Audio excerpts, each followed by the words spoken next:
Hello dear students. तो आज मैं स्टार्ट कर रहा हूँ इसमें how to find out the point of intersection of two given lines. मतलब दो लाइंस का पॉइंट ऑफ इंटरसेक्शन निकालना है, मतलब उनके बीच में यूनिक सॉल्यूशन एग्जिस्ट हो रहा है। ये आपने 10th क्लास में भी पढ़ा था, लेकिन मैं आपको जो मेथड बताऊंगा वो इम्पोर्टेंट इसीलिए क्योंकि आगे आप यही मेथड का यूज करते हुए प्रॉब्लम्स को सॉल्व करेंगे। करेक्ट है। हालांकि वो 10th क्लास का अप्रोच तो आप अप्लाई कर सकते हैं कभी भी, लेकिन जब इक्वेशन में कांस्टेंट ही कुछ अननोन रहेंगे, ए बी सी के टर्म्स में रहेंगे, तो फिर आप वो जो 10th क्लास का अप्रोच है वो यहाँ सॉल्व नहीं कर सकते। और जो ये मेथड है ऑलरेडी वो भी आपने पढ़ा है 10th क्लास में, जिसको हमने क्रॉस मल्टीप्लिकेशन मेथड बोला था। और ये क्रॉस मल्टीप्लिकेशन मेथड जो हम पढ़ रहे हैं ना, तो देखो कैसा होता है कि टू वेरिएबल में अगर दो इक्वेशन है तब तो हम उनको सॉल्व कर लेते हैं, लेकिन अगर दो इक्वेशन है और थ्री वेरिएबल है, मतलब थ्री अननोन है, तब भी हमको क्रॉस मल्टीप्लिकेशन मेथड हेल्प कर देता है। हमको तीसरे इक्वेशन की ज़रूरत नहीं पड़ती, जो आपको जब आप 3 डायमेंशनल ज्योमेट्री पढ़ेंगे तो वहाँ ये बहुत वाइडली यूज होता है। करेक्ट है। तो स्टूडेंट्स, हमारा तो टॉपिक है point of intersection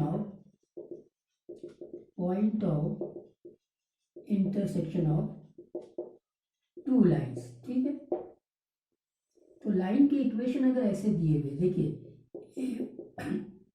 a1x plus b1y plus c1 equal to 0, a2x plus b2y plus c2 equal to 0। अब इक्वेशन को बड़े ध्यान से देखिए कि जो इक्वेशन मैंने लिखा है वहाँ पर आपको राइट हैंड साइड में 0 है। करेक्ट है। तो इक्वेशन इसी फॉर्म में होना चाहिए। तो फिर जब हम क्रॉस मल्टीप्लिकेशन सॉल्व करेंगे तो x कैसे निकलेगा, x के अपॉन में डिटर्मिनेंट आएगा, फिर यहाँ लिख देंगे -1, इसके अपॉन में डिटर्मिनेंट आएगा 2 क्रॉस 2, और यहाँ लिख देंगे 1 अपॉन इसके अपॉन में डिटर्मिनेंट। ये क्रॉस मल्टीप्लिकेशन मेथड है जो बहुत यूज होता है, क्रॉस मल्टीप्लिकेशन मेथड।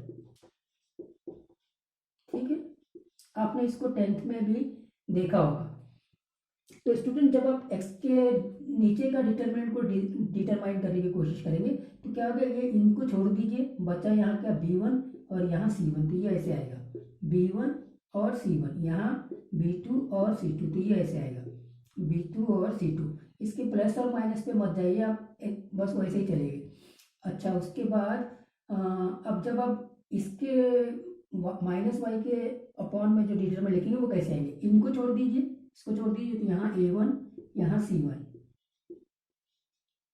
यहाँ a2 और यहाँ c2, और जब 1 के अपॉन में डिटरमिनेंट लेंगे तो ये कांस्टेंट टर्म को छोड़ दीजिए, फिर यहाँ जो बचा है x और y का कोफिशिएंट, तो यहाँ a1, यहाँ b1, a2 और ये हो गया b2। तो इसको हम बोलते हैं क्रॉस मल्टीप्लिकेशन मेथड। और डिटरमाइन को कैसे इवेल्युएट किया जाता है ये आपको सबको मालूम है। पहले आप इन दोनों को मल्टीप्लाई कर लीजिए और फिर माइनस करिए इन दोनों का मल्टीप्लिकेशन। ये डिटर्मिनेंट को इवेल्युएट करने का तरीका हो गया। करेक्ट। ठीक है।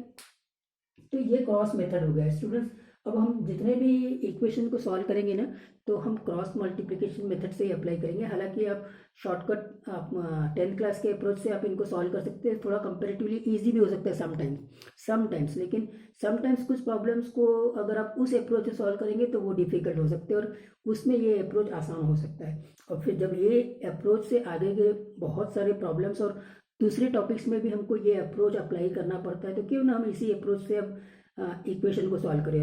नोट करिए, पॉइंट को लिख लीजिए कि ये क्रॉस मल्टीप्लिकेशन मेथड से हम 3 वेरिएबल में 2 इक्वेशन अगर दिए हुए तो हम उसको सॉल्व कर सकते हैं। जबकि होता क्या है कि 2 अननोन है तो 2 इक्वेशन चाहिए, 3 अननोन है तो 3 इक्वेशन चाहिए।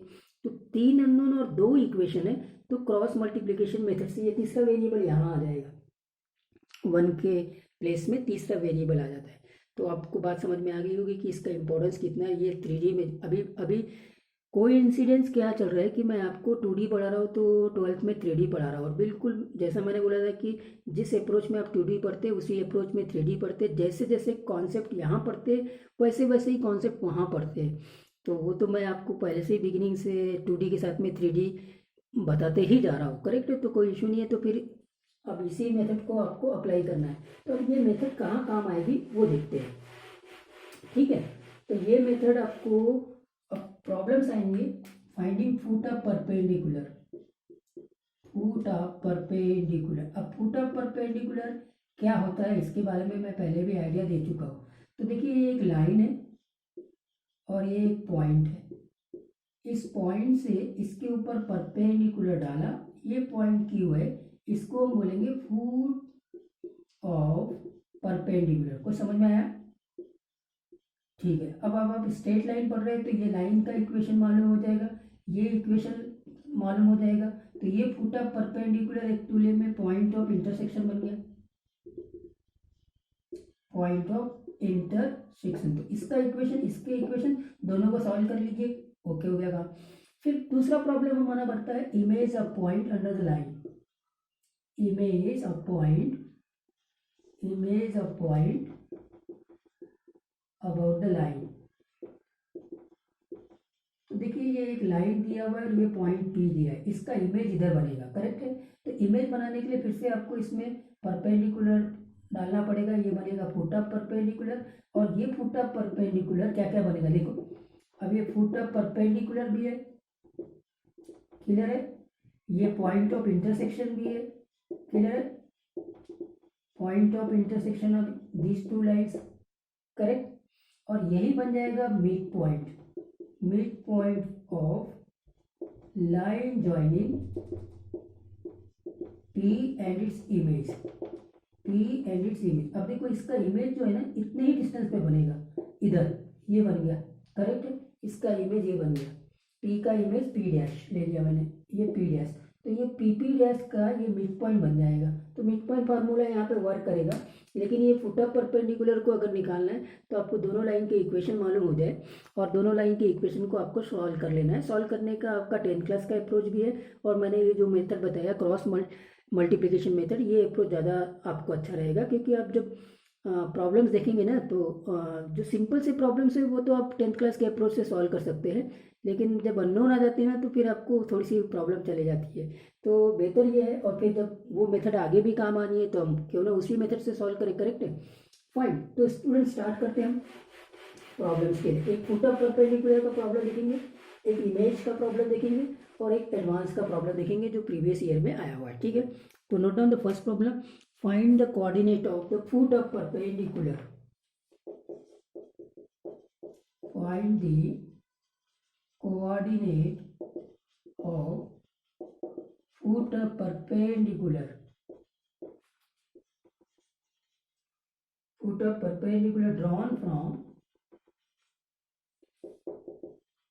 drawn from 2, 4 on the line x plus y that is equal to 1, ठीक है।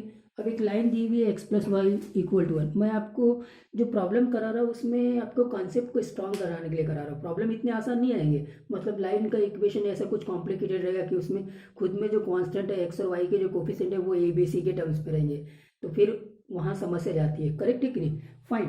तो स्टूडेंट्स अब इस प्रॉब्लम्स को देखते हैं कि लाइन तो दी हुई है, लाइन क्या है x plus y equal to 1, तो इसका स्लोप भी पता चल जाएगा, स्लोप तो -1 होगा क्योंकि y इक्वल टू, यहाँ से आप y equal to -x plus 1 लिख सकते हैं, mx प्लस c से स्लोप इसका -1। तो जो भी लाइन इसके ऊपर परपेंडिकुलर होगी, भाई ये पॉइंट P है, 2, 4 फुट ऑफ परपेंडिकुलर डालना है, मतलब Q निकालना है, तो स्लोप ऑफ PQ भी मिल गया। बोलो स्लोप ऑफ PQ क्या होगा, तो स्लोप ऑफ PQ ये -1 है तो ये 1 हो जाएगा, क्योंकि दोनों लाइन परपेंडिकुलर है, परपेंडिकुलर लाइंस के स्लोप का प्रोडक्ट इक्वल टू -1 आता है, ये -1 है तो वो 1 होना चाहिए, कोई इश्यू नहीं है। तो अब PQ का इक्वेशन भी देख लेते हैं, इक्वेशन ऑफ PQ, ठीक है। तो ये हो जाएगा y माइनस, यहाँ से पास हो रहा है, स्लोप इसका 1, फिर x -2, तो ये y -4 x -2, इसको स्टैंडर्ड फॉर्म में लिखते हैं तो x -5 हो जाएगा, y इधर जाएगा और -4 भी इधर जाएगा तो +4 बन जाएगा, तो +2 इक्वल टू 0। तो ये एक इक्वेशन हो गया और ये एक इक्वेशन हो गया, कौन सा इक्वेशन था, x plus y -1 equal to 0 लिख देता हूँ मैं अभी क्या है, ये इस इक्वेशन को बहुत आसानी से आप सॉल्व कर सकता हूँ। मुझे मालूम है कि आप इस दोनों इक्वेशन को ऐड कर देंगे तो x निकल जाएगा और फिर x की वैल्यू y में पुटअप कर देंगे, इक्वेशन में पुटअप करेंगे तो y निकल जाएगा। लेकिन अभी मैं आपको क्रॉस मल्टीप्लिकेशन मेथड में ही इसको सॉल्व कराऊंगा, so that you people become expert in solving the equation in cross multiplication method, because this method is widely use in the chapter 3 dimensional geometry which we are going to study in class 12। Correct है, वहाँ पे पूरे problems एक ही method से हमको करना पड़ता है। Correct, fine. तो स्टूडेंट्स अब आप क्रॉस मल्टीप्लिकेशन मेथड निकालते हैं। क्रॉस मल्टीप्लिकेशन मेथड में क्या होना चाहिए, राइट हैंड साइड में हमेशा 0 होना चाहिए। ठीक है सर, तो एक्स के अपॉन में एक डिटर्मिनेंट आएगा, फिर यहाँ हमेशा -y लिखते हैं, एक डिटर्मिनेंट आएगा, 1 के अपॉन में एक डिटर्मिनेंट आएगा। Make sure that both the equation has 0 in the right hand side. Correct, चलिए अब x को छोड़ दीजिए, तो यहाँ -1 और यहाँ 1, नहीं यहाँ -1 और ये 2, -1 और ये 2। करेक्ट, यहाँ 1 और ये -1। ठीक है, y को छोड़ दीजिए, तो x के कोएफिशिएंट 1 है, यहाँ कांस्टेंट 2 है, यहाँ 1 है और यहाँ कांस्टेंट -1 है। और अब 1 के अपॉन में डिटर्मिनेंट के लिए कांस्टेंट को छोड़ दीजिए, x का कोएफिशिएंट 1, y का कोएफिशिएंट -1, x का कोएफिशिएंट 1 और y का कोएफिशिएंट 1 हो गया। अब डिटर्मिनेंट को इवैल्यूएट करते हैं, तो x के अपॉन में ये देखो, ये -1 इंटू -1, तो ये तो 1 हो जाएगा, फिर माइनस आते हैं, ये माइनस, अब इन दोनों को मल्टीप्लाई करेंगे। ठीक, ये हो गया -1, इन दोनों को मल्टीप्लाई करो तो कितना आया, -1, फिर -1 इंटू 2, 2, फिर 1, फिर इन दोनों को मल्टीप्लाई करो 1, अब फिर माइनस, फिर 1 इंटू -1 तो -1। करेक्ट, तो ये x के अपॉन में आ गया -1, माइनस y के अपॉन में -3, तो माइनस माइनस काट दीजिए, y के अपॉन में 3, 1 के अपॉन में 1/2। करेक्ट, ये हो गया। तो स्टूडेंट्स अब ये 3 रेशियोज है, इसमें से यहाँ अननोन नहीं है तो x निकल गया, x क्या हो जाएगा, -1 इधर मल्टीप्लाई हो जाएगा, -1/2 और y क्या हो जाएगा, 3/2। ये हो गया इसका आंसर। आंसर नहीं, अभी तो हमने क्या निकाला है, foot of perpendicular, point of intersection, तो यही फुट ऑफ परपेंडिकुलर हो जाएगा। तो q के कोऑर्डिनेट आ गए -1/2 और 3/2। ठीक है, तो हमने इसको क्रॉस मल्टीप्लिकेशन मेथड से निकाला। अच्छा, अब एक स्टेप आगे बढ़ते हैं, ये फुट ऑफ परपेंडिकुलर है तो इमेज यहाँ का ही होगा, अब बन जाएगा ये मिड पॉइंट। करेक्ट है, तो दूसरा प्रॉब्लम में यही अब क्या कर लेता है, जैसे मान लीजिए इमेज निकालना है। ठीक है सर, ये हो गया P', इसके कोऑर्डिनेट मैंने x, y ले लिया, तो अब क्या हो जाएगा कि ये 2 + x, 2 + x, y किसके कोऑर्डिनेट है, इस पॉइंट P के इमेज के। आगे वाला प्रॉब्लम मैं यही करा दे रहा हूँ। तो 2 + x/2 ये मिड पॉइंट हो गया, मतलब q के कोऑर्डिनेट -1/2 सॉल्व कर लेंगे, कट गया ये, x निकालना है तो 2 इधर आ जाएगा, तो x क्या आ जाएगा, -3। ठीक है क्या, वैसे ही y कोऑर्डिनेट निकालेंगे तो 4 + y, यहाँ कर देता हूँ, 4 + y / 2, ये इसका y कोऑर्डिनेट होगा। इसका y कोऑर्डिनेट कितना है, 3/2, इसको काट दीजिए तो y मिल जाएगा, y -1। तो ओवरऑल इसका जो इमेज है -3, -1 इस पर्टिकुलर पॉइंट का अबाउट दिस लाइन, जो हमारा अभी नेक्स्ट क्वेश्चन रहेगा, इसकी और प्रैक्टिस हो जाएगी। तो नेक्स्ट क्वेश्चन को चेकआउट करते हैं। तो अभी हमने फुट ऑफ परपेंडिकुलर प्रॉब्लम देखा और उसी को मैंने आगे इमेज का प्रॉब्लम भी बना दिया। तो अब वापस से मैं एक इमेज वाले प्रॉब्लम्स को लेता हूँ, तो आपके दोनों प्रॉब्लम्स क्लियर रहेंगे। How to find out the foot of perpendicular, how to find out the image about the line. यहाँ लाइन के रिस्पेक्ट में हम इमेज फाइंड आउट कर रहे हैं। आपको बताया 3D में मैं आपको फिर से इमेज के प्रॉब्लम्स कराऊंगा लाइन और प्लेन के अबाउट में। अच्छा, यहाँ पे जो लाइन की इक्वेशन है ना, वो सब अनसिमेट्रिकल फॉर्म में, ये अनसिमेट्रिकल फॉर्म क्या होता है और सिमेट्रिकल फॉर्म क्या होता है लाइन्स का, वो भी हम डिस्कस करेंगे नेक्स्ट ईयर। आपको प्रिपेयर करके मैं रख दे रहा हूँ। ठीक है, फाइन। तो स्टूडेंट्स अब देखिए, एक लाइन दी हुई है, ये लाइन है x + y = 0। करेक्ट है, फाइन। और ये पॉइंट है P ले लिया, 3, 4, इसका इमेज दिखना है। इमेज मतलब ये ऐसा है, यहाँ से परपेंडिकुलर जितना डिस्टेंस ये होगा उतना ही डिस्टेंस ये होगा, ये P' ले लिया और इसके कोऑर्डिनेट मैंने x, y निकालना है। ठीक है, इसको अभी भूल जाइए थोड़ी देर के लिए, इसको भूल जाइए और इस Q जो कि फुट ऑफ परपेंडिकुलर है, इसके कोऑर्डिनेट निकालिए। इसके कोऑर्डिनेट निकालने की हम कोशिश करेंगे। इसका इक्वेशन मालूम है तो यहाँ से मुझे स्लोप मिल जाएगा। स्लोप बोलो कितना, -1, तो इसका स्लोप मिल जाएगा। इसका स्लोप कितना आ जाएगा, 1, तो फिर इसका इक्वेशन मिलेगा, equation of PQ। Equation of PQ हो जाएगा y, यही करते हैं ना, y -4 और ये 1 -3, ठीक है, 3, 4 से पास हो रहा है, स्लोप 1 है, तो ये हो जाएगा y-4 x-3। तो स्टैंडर्ड फॉर्म में लिखते हैं x - y -4 इधर आ जाएगा +1 = 0। इसको इक्वेशन नंबर 1 दे देते हैं, ठीक है। और ये इक्वेशन दिया हुआ है x + y = 0, इक्वेशन नंबर 2। देखो ये सिंपल सी इक्वेशन है, तो इसमें क्रॉस मल्टीप्लिकेशन मेथड लगाने की जरूरत नहीं, आप इसको सॉल्व कर सकते हैं। लेकिन मेरा अप्रोच क्या है, मैं आपको क्रॉस मल्टीप्लिकेशन मेथड कैसे लगाना है, क्योंकि ये आपको हमेशा यूज होएगा आगे, करेक्ट। और जब ये इक्वेशन कॉम्प्लिकेटेड हो जाएंगे ना, तो आपको वही मेथड ज़्यादा हेल्प करेगा, क्योंकि इसके बाद मैं जो क्वेश्चन कराने वाला हूँ वो एडवांस का क्वेश्चन कराऊंगा, और देखना फिर आपको वो मेथड ज़्यादा हेल्पफुल लगेगा, करेक्ट है। तो इसीलिए मैं क्या कर रहा हूँ आपको कि इसी मेथड से सॉल्व करा रहा हूँ। But you can solve by the 10th class approach, है ना, कोएफिशिएंट को इक्वेट करके सब्ट्रैक्ट करके आप इसको सॉल्व कर सकते हो, कोई इशू नहीं। तो आप आपका देखिए दोनों के राइट हैंड साइड में 0 आ गया, तो x के अपॉन में एक डिटर्मिनेंट होगा, फिर -y के अपॉन में एक डिटर्मिनेंट होगा, फिर 1 के अपॉन में एक डिटर्मिनेंट होगा। जब भी लीनियर इक्वेशन इन 2 वेरिएबल में क्रॉस मेथड लगाते हैं ना, तो राइट हैंड साइड में 0 रख देना, करेक्ट है, फाइन। तो स्टूडेंट्स अब x में आते हैं, जब x के डिटर्मिनेंट में आएंगे तो इनको छोड़ दे, तो यहाँ बचा -1 इसका कोफिशिएंट, और ये 1 इधर आते हैं, ये 1 इधर कुछ नहीं है तो 0, -1 में इसको छोड़ दीजिए, तो यहाँ 1 और यहाँ 1, 1 और 1, यहाँ 1 इधर कांस्टेंट टर्म नहीं है तो 0, ये 1 1 1 कांस्टेंट को छोड़ दीजिए, तो x का इधर 1 इधर y का -1, इधर x का कोएफिशिएंट 1 इधर y का कोएफिशिएंट 1, ठीक है। तो x के अपॉन में अब डिटरमिनेंट देखो, ये हो जाएगा 0 -1, ये दोनों का मल्टीप्लिकेशन, -y ये हो जाएगा 0, फिर इन दोनों का मल्टीप्लिकेशन -1 ये 1, ये हो जाएगा 1, और ये माइनस एक बार और है, माइनस ऑफ माइनस, तो सीधा +1 कर देता हूँ, ठीक है क्या, ठीक। तो x के अपॉन में -1 -y के अपॉन में -1, ये माइनस माइनस अभी से काट दो, और ये हो जाएगा 1/2, ठीक है।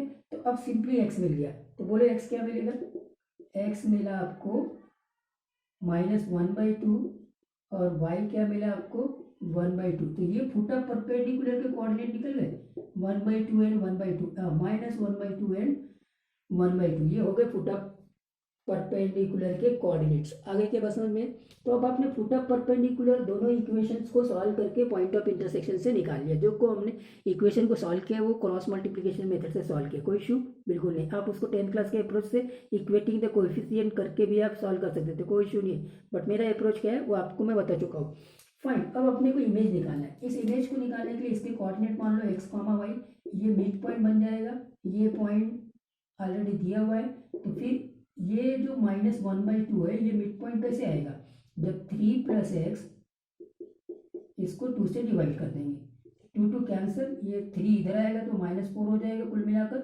x = -4। अब ये 4 + y, 4 + y डिवाइडेड बाई 2, ये इसके y कोऑर्डिनेट के बराबर होगा, ये कट गया, तो ये 4 इधर जाएगा, तो y = -3, मतलब ये जो p के कोऑर्डिनेट है ये -4, -3, ये इसका इमेज हो जाएगा अबाउट दिस लाइन, क्लियर है, बिल्कुल इश्यू नहीं होना चाहिए। और अब मैं सीधा 2013 एडवांस का क्वेश्चन करा रहा हूँ स्ट्रेट लाइन में। तो स्टूडेंट ये 2013 एडवांस का question, for a is greater than b greater than c, the distance between 1, 1 and the point of intersection of these 2 lines. ये 2 लाइन्स देखिए, दोनों में ये x और y के कोएफिशिएंट अननोन है, करेक्ट, इज लेस देन 2√2, यानी distance between this point and the point of intersection of these 2 line is less then 2√2। फिर इनमें से कौन सा ऑप्शन करेक्ट है, ठीक है, फाइंड आउट करते हैं। तो देखो पहला इक्वेशन है ax + by + c = 0, right hand side में 0, कोई इशू नहीं है। फिर bx + ay + c = 0, right hand side में 0, कोई इशू नहीं है।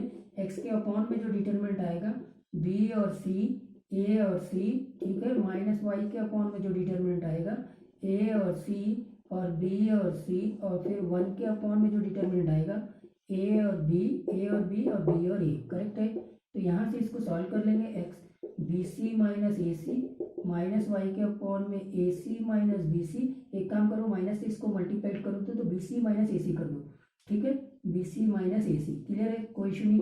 1 के अपॉन में a² - b², तो यहाँ से मुझे x मिल जाएगा, x इधर चल जाएगा, bc - ac upon a² - b², simplify करो, यहाँ से c कॉमन ले लो, बी माइनस ये माइनस बी और ए प्लस बी का फैक्टर हो जाएगा। तो देखो अभी ये ए माइनस बी और बी माइनस ए कट जाएगा, यहाँ पे माइनस आ जाएगा, तो x equal to minus c upon A plus b. अब वाई को निकालते हैं, वाई आ जाएगा देखो यहाँ पे b c minus a c upon A plus b कर दो और ए माइनस बी कर दो। यहाँ से फिर से सी कॉमन लिया, बी माइनस ए और फिर ए प्लस बी और ए माइनस बी, वापस इससे काट दो तो यहाँ फिर से माइनस सी अपॉन आपका ए प्लस बी आ जाएगा। करेक्ट है, फाइन। अब एक्स और वाई मिल गया तो डिस्टेंस निकालना है 1,1 और ये है माइनस सी अपॉन ए प्लस बी और ये फिर माइनस सी अपॉन ए प्लस बी, तो ये डिस्टेंस हो जाएगा स्क्वायर रूट ऑफ। करेक्ट है, तो ये डिस्टेंस को कैलकुलेट कर सकते हैं आप, कोई इशू नहीं है, टाइम है अभी।